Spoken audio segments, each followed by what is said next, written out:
Ok, vamos a comenzar entonces la otra parte de la clase y hoy vamos a hablar un poco sobre conducción eléctrica en metales, aislantes y semiconductores. Ya vimos nosotros que en los metales lo que hay es un mar de electrones, ese es el modelo, ¿verdad? Rodeando los iones y entonces hay más posibilidades, ya dado que estos electrones son libres, hay más posibilidades de conducción. Ahora vamos a ver cómo se explica eso en términos un poquito de la teoría de bandas que se llama. La teoría de bandas supone que hay varias bandas de energía y está lo que se llama la banda de valencia y la banda de conducción. La banda de valencia está abajo y la banda de conducción está arriba. Hay un nivel cero aquí en la banda de valencia y entre la banda de conducción y la banda de valencia está lo que se llama la energía de Fermi. En los metales, la energía de Fermi prácticamente está en la transición entre ambas bandas y lo que ocurre es que a una temperatura cero la banda de conducción está semillena. Eh, o sea, esta como que sería la banda de conducción, mejor dicho, ¿verdad? O sea, lo que hay es que ya la banda de valencia y la banda de conducción se traslapan. O sea, hay una zona de la banda de valencia que está abajo, que ya invadió la banda de conducción. Y entonces hay metales aquí ya en esta banda de acá. Entonces están traslapadas ambas. Entonces, eso permite, lógicamente, la existencia de esos metales eh, moverse, ¿verdad? A 0K no hay electrones ligeramente por arriba de la energía de Fermi, o sea, pocos han pasado arriba de la energía de Fermi, pero si se aumenta un poco la temperatura, se pueden poblar ya los niveles arriba de la energía de Fermi. Acuérdense que al aumentar la temperatura, ya van habiendo más estados accesibles por la función de distribución de Fermi-Dirac, y entonces se pueden ir poblando los estados arriba de la energía de Fermi. O sea que pasarían estados acá arriba y que serían electrones que serían capaces de conducir. Eh, Aunque esto no es muy significativo, o sea, con el aumento de la temperatura, sí es significativo si le ponemos, por ejemplo, una diferencia de potencial, o sea, un campo eléctrico a los electrones. Entonces lo que va a ocurrir es que ya los electrones ahí sí van a adquirir energías por arriba de la de Fermi y sí entonces poblarán los niveles de arriba, que serían los niveles que corresponden a la conducción. Eso sería entonces en el caso de los conductores. O sea, con un poquito de energía más, los electrones sobrepasan el valor de la energía de Fermi y pasan a ser entonces a la banda de conducción y pasan a conducir. En el aislante hay una brecha y hay una brecha grande entre la banda de valencia y la banda de conducción. Esa brecha que no existe en los metales, como ustedes vieron. Y la energía, o sea, esa brecha tiene una energía de sub G como gap, o sea, una brecha, gap es brecha en español, gap en inglés. Esa brecha es grande en los aislantes. La energía de Fermi se encuentra en algún punto intermedio entre la banda de valencia y la banda de conducción. Y ustedes pueden ver que aunque le dé valores por arriba de la energía de Fermi, no logro llegar a estados dentro de la banda de conducción, no puedo acceder a estados dentro de la banda de conducción y por lo tanto eso dificulta que haya la conducción eléctrica, ¿verdad?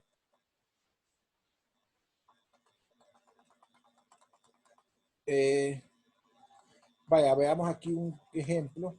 Si un material tiene una brecha de energía relativamente grande, por ejemplo, 5 electron volts a 300 Kelvin, temperatura ambiente, su energía de agitación térmica en este caso es 0.025 electron volts, que es mucho menor que la energía de la brecha.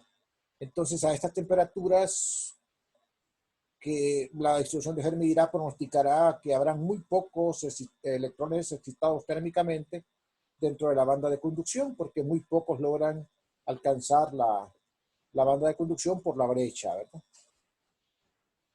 No existen estados disponibles que se encuentren cerca en energía y dentro de los cuales los electrones puedan moverse hacia arriba.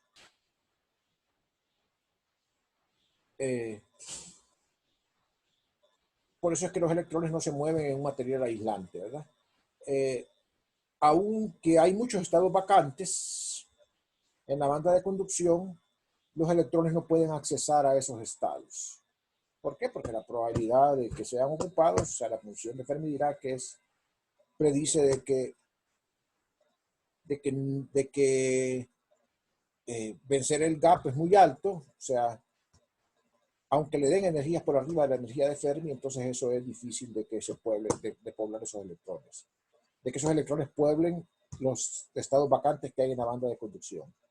Son muy pocos los electrones y entonces que logran llegar a la banda de conducción y por lo tanto la conducción eléctrica global es muy pequeña en un aislante. Como ejemplo, ¿verdad? Si la brecha fuera 5 electron volts, un electrón a 300K tendría 0.025, con lo cual no puede vencer la brecha. Miren la diferencia de energía, ¿verdad? De 5 electron volt a 0.025 es una diferencia enorme. Eso que está ahí es lo mismo que está escrito ahí arriba. Semiconductores es el otro tipo de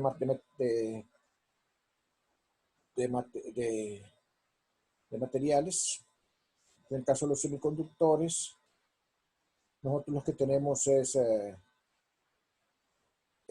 una banda de conducción y una banda de valencias también, y aquí la brecha es un poco menor que la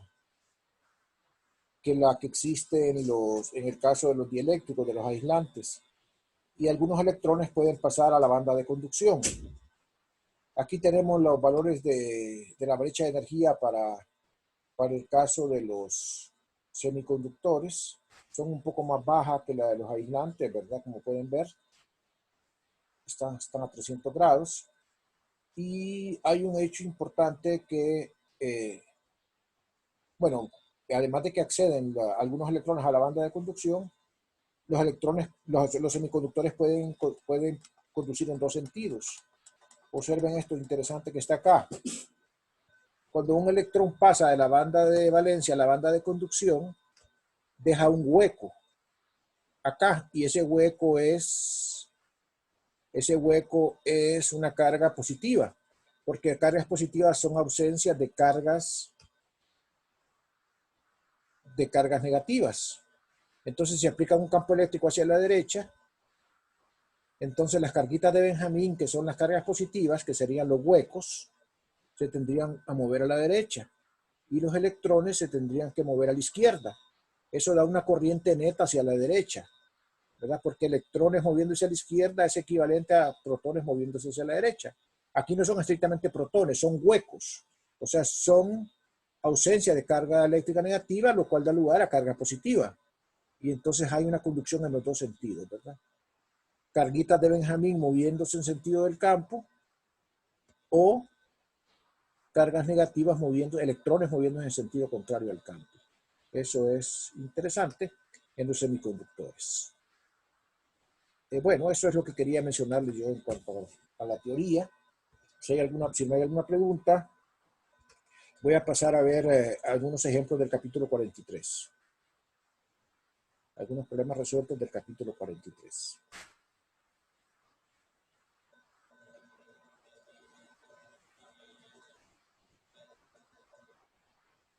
Muy bien. Entonces vamos a pasar ya a esa parte. Vamos a ver el problema 7. Dice la molécula, esto es del capítulo 43, ¿verdad? La molécula de yoduro de cesio tiene una separación atómica de 0.127 nanómetros. Determina la energía rotacional del estado excitado más bajo. Ahí faltó reacción. Y la frecuencia del fotón absorbido en la transición de J igual a 0 a J igual a 1. Inciso B, ¿qué pasaría si? ¿Cuál sería el cambio fraccionario en la frecuencia si el estimado de una separación atómica fuera 10%? Bueno, lo copié del libro, un poquito rara la redacción. Vamos a resolverlo como lo interpretamos. Entonces, o sea, lo interpreto que qué pasaría con la frecuencia, su cambio fraccionario, si el de la separación fuera de un 10%.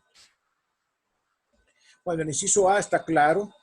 Nosotros tenemos que la energía asociada a los estados rotacionales es J por J más 1 H barra cuadrado sobre 2I, donde I es el momento de inercia, que se calcula como la masa reducida por R al cuadrado, donde R es la separación promedio de los átomos.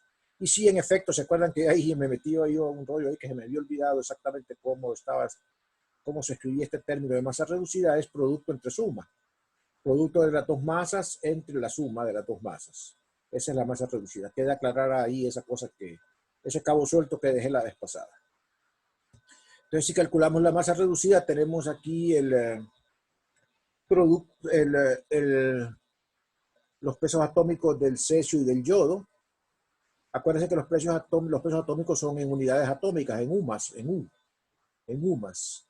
Entonces tengo que escribir aquí la conversión de UMAS por kilogramo, que es 1.66 por 10 a la menos 27 kilogramos, es el peso atómico en UMAS, en kilogramos, perdón, de una UMA. Entonces aquí tenemos el peso en kilogramos, la masa reducida en kilogramos, 1.08 por 10 a la menos 25. No se les vaya a olvidar, cuando tienen acá las cantidades en pesos atómicos o pesos moleculares, pasarla de UMAS a kilogramos, porque si no va a haber un error en el sistema de unidades.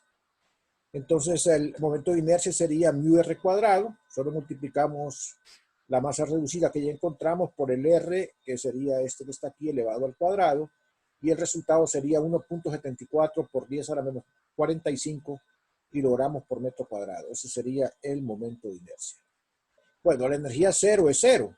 J igual a 0 acá hace que la energía sea 0, y en J igual a 1, que es el primer estado excitado, pues J igual a 1 daría acá 1 más 1, 2, por 1, 2, 2.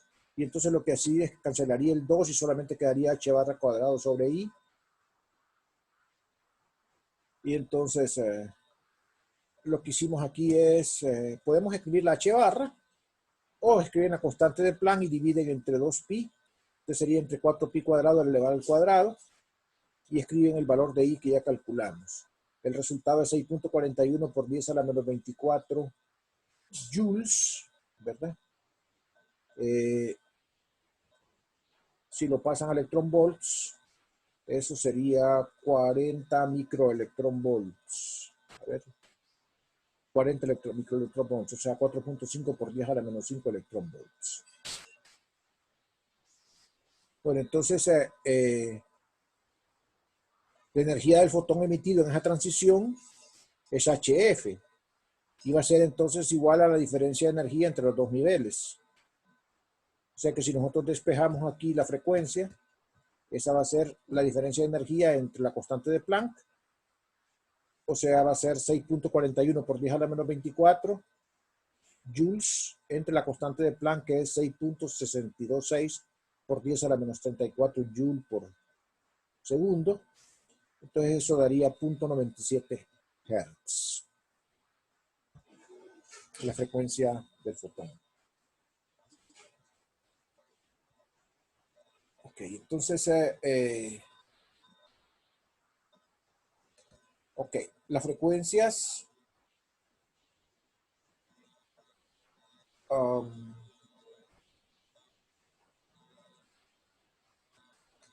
si las escribimos en términos del radio, sería h entre 4pi mu r1 cuadrado, la frecuencia 1 y la frecuencia 2. O sea, esto sería si este fuera la separación entre los átomos. Sería en la situación 1, esta sería en la situación 2, la separación entre los átomos. Entonces, si difieren en, como dicen, en 10%, eso significa que R2 es R1 menos 0.1 R1. O sea que delta R sería menos punto R1, se disminuye en 10%. Eso daría 0.9 R1. Entonces, si nosotros ponemos acá la frecuencia 2, entonces ponemos aquí 0.9 R1, H sobre 4 mu, 0.9 R1, entonces sería acá F1 entre 0.9 al cuadrado, ¿verdad? Porque otra vez H entre 4 mu R1 cuadrado sería F1, entonces entre 0.9 al cuadrado eso sería 1.24 F1. Entonces 1.23 F1, o sea que esa sería la frecuencia 2, o sea que F2 entre F1 daría delta F, daría 1.23 F1 menos F1 daría 0.23 F1, eso sería delta F. Entonces delta F entre F1 sería 0.23, o sea 23%. Ese sería el cambio fraccionario en la frecuencia. Lo dejo ahí unos 10 segundos para que lo analicen. Esto no es que son dos rayos, es que esto sería si la separación promedio disminuyera entre los mismos dos átomos. Ese mismo sistema, solo suponiendo una separación promedio diferente. Miren que no cambia la masa reducida es la misma, lo que está cambiando es la separación promedio nada más.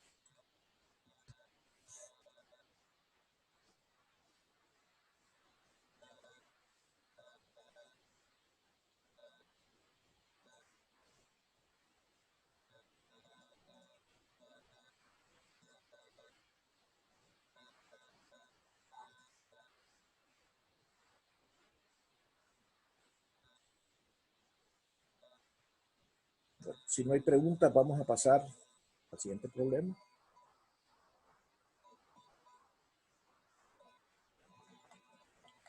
Dice acá, una molécula diatómica está formada por dos átomos que tienen masas M1 y M2 separadas a una distancia R. Demuestra que el momento de inercia alrededor de un eje que pasa por el centro de masa de la molécula se conoce por la ecuación 43.3 igual a mu r cuadrado. Bueno, vamos a ver si eso es cierto. Entonces tenemos el centro de masa, las dos moléculas, y vamos a poner el origen acá, nuestro sistema de coordenadas, porque nos dicen que eso hagamos. Esa es la clave. Entonces el R del centro de masa es 0. Simplemente, ¿por qué? Porque nosotros estamos escogiendo en este sistema de referencia el origen acá. Aquí tenemos el origen. Entonces, en el sistema del centro de masa, el centro de masa es 0, porque ahí tengo el origen del sistema de coordenadas. Si lo tuviera en otra posición, obviamente el R del centro de masa sería diferente. Yo puedo poner el origen en este átomo, en este otro átomo, o lo puedo poner donde yo quiera. Si lo pongo en el centro de masa, entonces la posición del centro de masa es 0. Esa es la clave del problema. Si eso se entiende todo lo demás. Porque todo lo demás es álgebra. Pregunto si entienden eso. O sea, coloco el origen acá. Entonces, si tengo el origen ahí, en el centro de masa, en ese punto, el origen del sistema de coordenadas, entonces el R del centro de masa es 0. En ese sistema de coordenadas. Pregunto si entienden eso.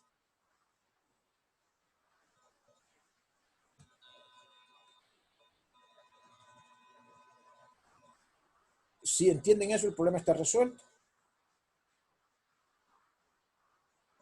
Porque entonces, por definición de centro de masa, si pongo negativo para acá, positivo para la derecha, MR1 menos MR2 debe ser igual a 0.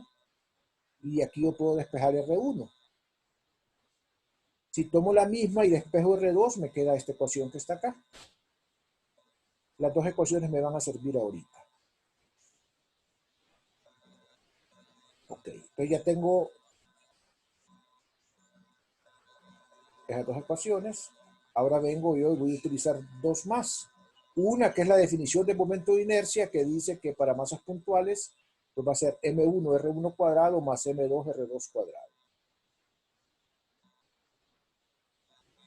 Y además R1 más R2 es R. Esa es una ligadura porque la separación entre las moléculas, entre las átomos es R. Que sería R1 más R2. Entonces esta ecuación y esta ecuación nos van a servir. Si yo vengo, entonces, si tomo esta ecuación y escribo R1 escrito de esta manera, y le sumo R2, eso va a dar R. Por lo tanto, si yo despejo acá R2 me va a quedar en términos de R como M1R entre M1 más M2.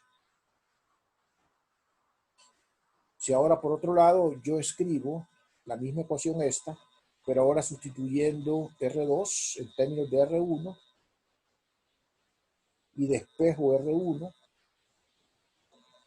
lo que voy a tener es R1 escrito en estos términos de R. Aquí tengo R2 en términos de R y tengo R1 en términos de R. Me paro un momentito para que analicen.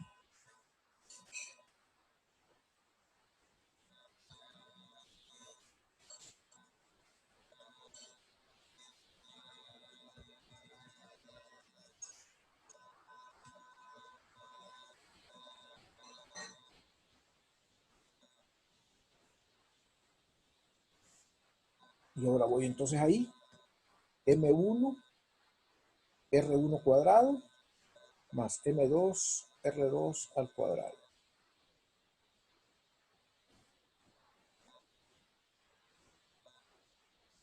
De aquí puedo factorizar R cuadrado, un M1 por M2, miren, R cuadrado, M1 por M2, y puedo factorizar el M1 más M2 al cuadrado que está en otros términos. ¿Qué me sobra aquí? Me sobra un M2 del M2 cuadrado y me sobra un M1 del M1 cuadrado.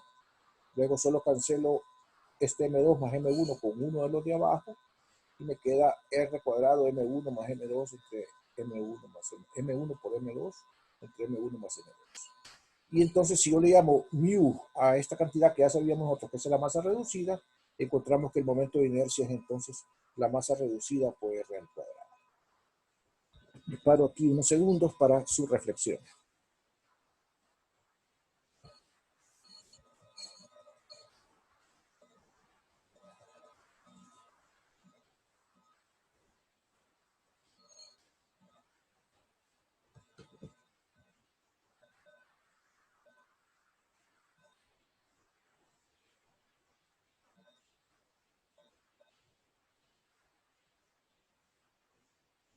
Voy a seguir entonces con el problema 16. Los núcleos de la molécula diatómica de oxígeno O2 están separados por 1.20 por 10 a la menos 10 metros. La masa de cada átomo de oxígeno de la molécula es 2.66 por 10 a la menos 26 kilogramos. Determina las energías rotacionales de una molécula de oxígeno en electronvolts para los niveles correspondientes a J igual a 1, J igual a 0, 1 y 2. B. La constante de fuerza efectiva K entre los átomos de una molécula de oxígeno es 1177 newton por metro. Determina las energías de vibración en electronvolts correspondientes a nu 0, 1 y 2. Bueno, es un problema muy fácil porque solo es de sustituir. La energía rotacional es h barra cuadrado sobre 2i, j por j más 1, donde i es mu r cuadrado y mu es el producto de las masas entre la suma.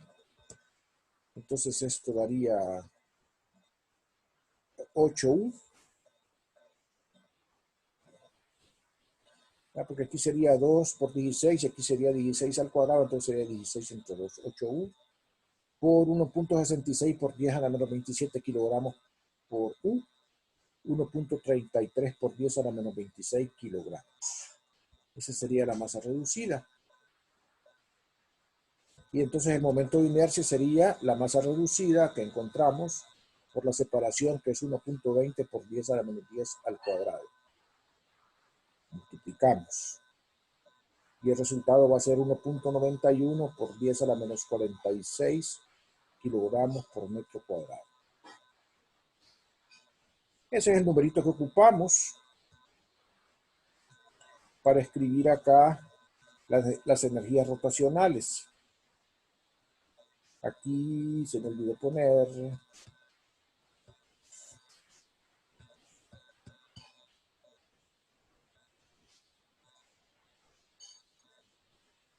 paréntesis, bueno, primero J,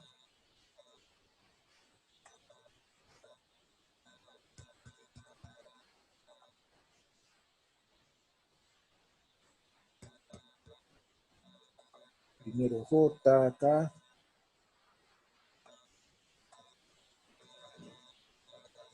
por J más 1.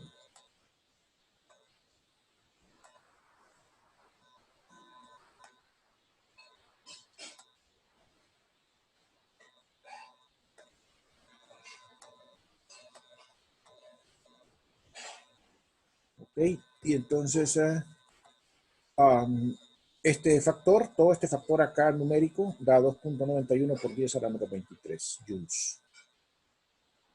Entonces vemos los dos niveles, J igual a 0 es 0 y J igual a 1 sustituyendo acá 2 por 1, 3, hay que multiplicar por 3 esta cantidad y eso va a dar 1.82, 5.82 por 10 a la menos 23 joules.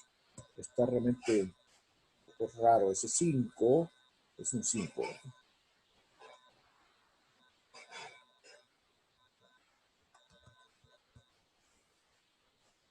5.82 por 10 a la menos 23 joules, o sea, 3.64 por 10 a la menos 4 electronvolts. J igual a 1 sería, J igual a 2, perdón, sería sustituir acá, sería multiplicar 2 más 1, 3 por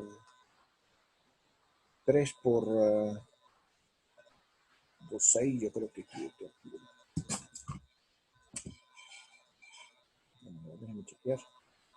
J igual a 2, 2 más 1, 3 por 2, 6. 6 por 2.91. No, está bien, 17.46 por 10 a la menos 23 electron volt, joules, lo que sería 1.09 por 10 a la 3 electron volts. Esas serían las energías rotacionales. Las energías vibracionales se calculan con la fórmula nu más un medio h barra W. Nu es el número cuántico. W es la frecuencia angular, que sabemos que es en un oscilador la raíz de K entre la masa, solo que aquí es una masa reducida porque es un sistema de dos cuerpos. En vez de poner M, aquí va mu. Y entonces ustedes pueden ver que H barra pues es 1.055 por 10 a la menos 34. La K me la dan como dato, es 1177 newton por metro. Y la masa reducida es 8 por 1.66. Bueno, ya la calculamos, no sé por qué puse otra vez esto yo ahí. Ya la calculamos, la masa reducida desde antes, es lo que está acá, que precisamente da de multiplicar 8 por 1.66 por 10 a la menos 27. Entonces tenemos acá raíz cuadrada, ¿verdad? Entonces, si ustedes hacen todo este cálculo numérico que está acá, les va a dar 3.14 por 10 a la menos 20. Por el factor nu más un medio. Esto está en joules. Si los quieren en electron volts, solo dividen entonces entre 1.6 por 10 a la menos 19. Y entonces les va a dar la cantidad en electron volts, que sería 0.196. Entonces solo tienen que darle el valor al número cuántico. No igual 0, no igual 1, no igual 2. Sustituirlo acá. En 0 queda un medio por 0.196. En 1 queda 3 medios por 0.196. Y en 2 queda 5 medios por 0.196, dando estos resultados en joules y estos resultados en electronvolts. Revísenos, por favor, ahorita en estos 10 segundos.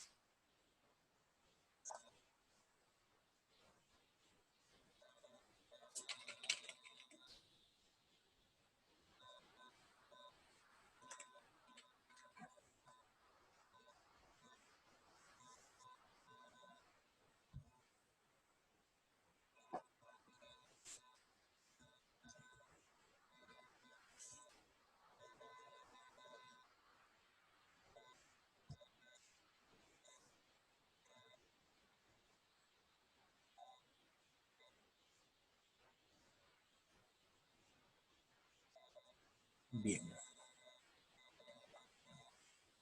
Me faltan dos problemas.